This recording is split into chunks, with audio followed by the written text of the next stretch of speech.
And we're on. We're back, yep. David Ingram, Richard Pitt over there, and in the middle we got the guy in the center of attention. His name's Dan Walkow. And Dan has just come back. Now I got to ask you, did you actually meet Clinton or meet Bush, or did you just have to sit in the room and Well, I sat in the listen to room, them but we had a front row seat. You did. This was one of these grand ballrooms, and it was at a fairly large resort. But I think we had the second table from the dais. Yeah. So it was real. It was close, probably as close as I'll ever get to them. And what did Clinton and Bush have to say for themselves? Actually, it was very entertaining. It went on for an hour and a half. It was a lunch thing, and Now, were they together? they were together. They so were they together. introduced them, and they introduced them as I guess, Mutt and Jeff? Mutt and Jeff, the new pals, because they were promoting their new Haiti Yes. charities. So they came in and sat down, and I thought one of the most interesting thing is how relaxed it was. You know, the pressure was off them from being out of office now and so Yep. forth, and we had I thought it was a great hour and a half of just conversation. They took questions from the audience, a lot of laughs. Clinton laughed at Bush, Bush laughed at Clinton. They humored each other, which to my mind was interesting. No question, diverse political agendas, right? And still today, but they both sort of looked at each other, and they would sort of precursor comments by saying, you know, Bill, I disagree with what you're saying. I think you're full of it, but I respect your opinion. Yep. Right. And so it was.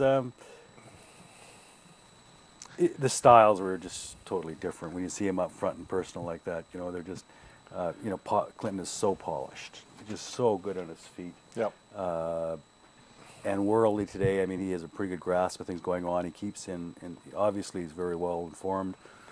And Bush is Bush, right? He's just sharp and blunt, and you know, kind of the guy from Texas. Well, I like Bush. So it was good. It was good all the way around. But Mitchell and I went down to the Ford Theater there, the Center for Performing Arts, and saw Clinton speak for an hour and a half. Oh, did you? Yeah. I think it was November 15th, 2008.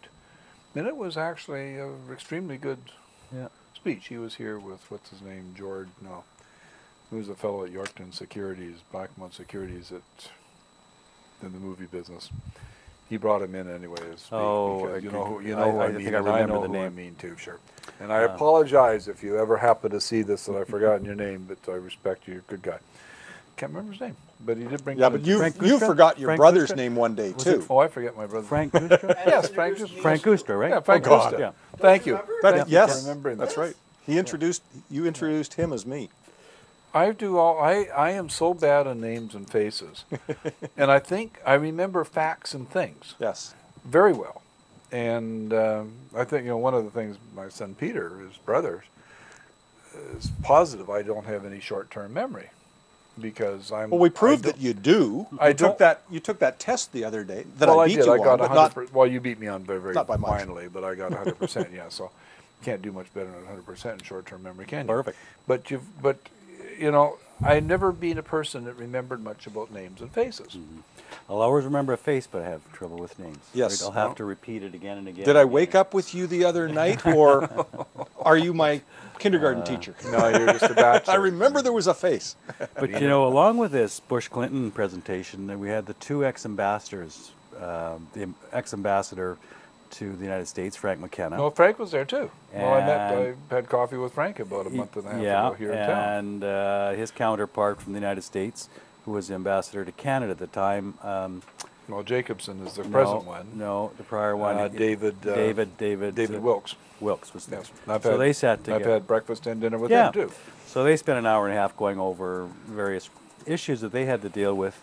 It was kind of interesting because what they talked about, they talked from a personal perspective and dealing Yes. with the issues of the day, both Clinton and Bush and the ambassadors about, we came up against this issue and we got to know each other and we kind of hammered it out. And what came home to me that as much as it's politics and official, a lot of stuff gets done because of the personalities, Oh, yes. right? I mean, they liked each other, they got it done, or they got something done, right? I remember David standing up in front when he was first appointed, and he was speaking at the Board of Trade. And the only reason I meet these guys is because I'm on the U.S.-Canada Friendship Committee of the Board of Trade. Yeah. And it's a good place to be if you want to meet a bunch of fancy Americans.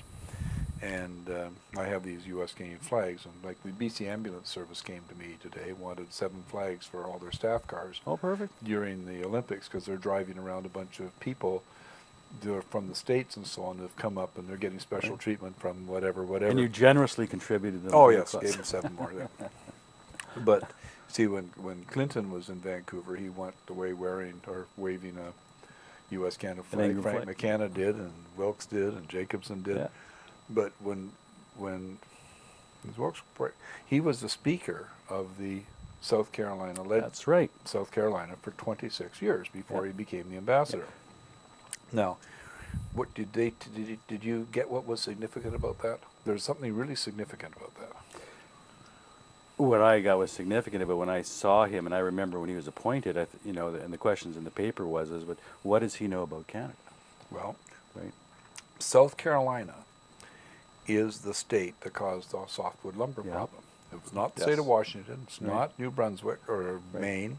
It's South Carolina and Georgia, because they have all their pine plantations down there. They grow a pine tree in 14 years. It takes us 57 years to grow here. And Canadian softwood lumber is a real competitor towards their lumber, because we've got finer grained, there's smaller rings, because it takes 57 years to grow the same size that their 14 years one. So you can imagine that their piece of wood's got big grains and lots of growth in between, and it's a softer softwood. He came up here as being like sort of one of the leaders of the softwood lumber tariffs, and now he's the ambassador to Canada. In the second week in the job, he's speaking to the Vancouver Board of Trade, and the only thing he knew anything about was softwood lumber. And I don't mean that maliciously, because he and his wife Sally were wonderful, but the only thing he really knew for sure was softwood lumber, real in-depth understanding. Oh, yeah. And he said, "You guys, forget about it. You're never going to get your softwood lumber. This is what it's going to be."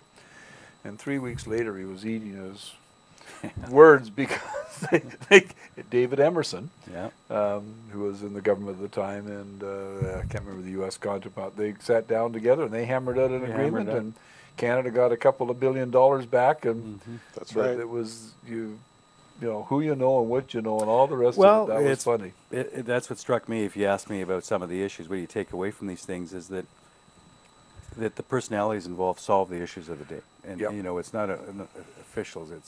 I guess I didn't appreciate the chemistry that went, the personal chemistry that went together, right? Whether it's ambassadors or in the presidential situation. I mean, a lot of it's just belly to belly, personalities working out deals. Yeah. Right. Frank McKenna will talk about being in the embassy in Washington, and I'm trying to remember the name of the fellow before Frank. I have his book. Doesn't matter.